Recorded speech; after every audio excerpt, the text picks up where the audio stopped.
everyone, we're going to find the radius of convergence and interval of convergence for our given series. So we're going to use the ratio test, which is standard. Sometimes you can use the root test, but not in this case.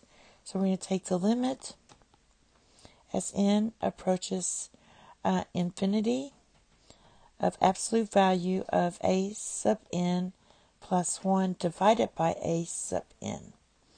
All right. Now looking at this, I'm going to let this be our a sub n. So we're going to get absolute value of x minus 3 to the power of n plus 1 divided by 2n plus 3. Remember, when you're looking at this, when you're adding 1, you just take this 2 and add it to the 1.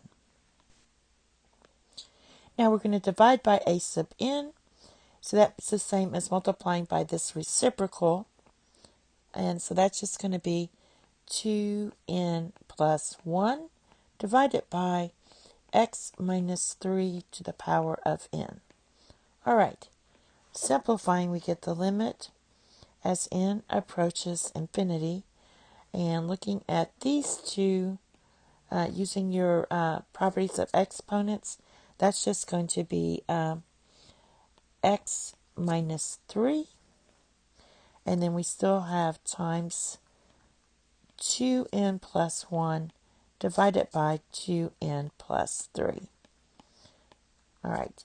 I can pull out this and write this as absolute value of x minus 3 equals the limit as n approaches infinity of 2n plus 1 divided by 2n plus 3.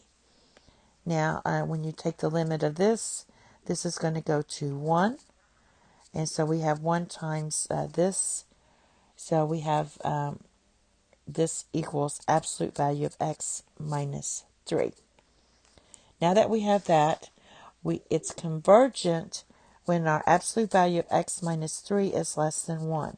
This is going by condition 1 of our our ratio test here. So for it to be converged, it has to be less than 1.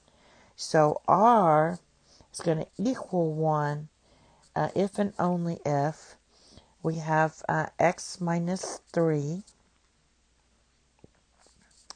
is less than negative 1 or greater, less than 1 or greater than negative 1.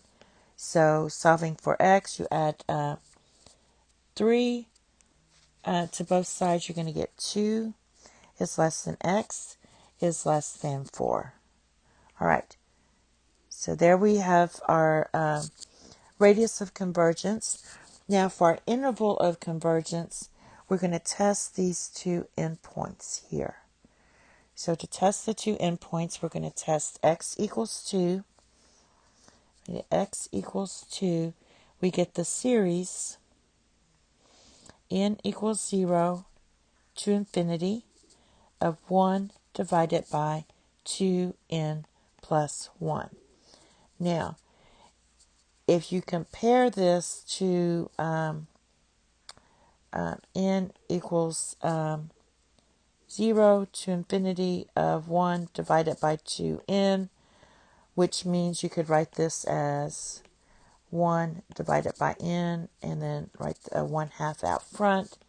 This is your divergent harmonic series. So by comparing it to this series, this is divergent.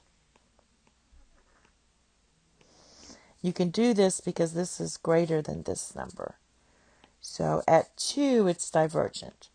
Now let's test x equals 4. So we have the sum from n equals 0 to infinity, and this is going to be negative 1 to the nth power times 1 divided by 2n plus 1. Now this converges by the alternating series test because it satisfies condition 1 and 2, and it's also positive. So since this one, our interval of convergence is going to be Since this at 2 it's divergent, you put open interval 2. And since at 4 it's convergent, you put closed interval for 4. And that's your interval of convergence. Thank you. Have a nice day. Bye-bye.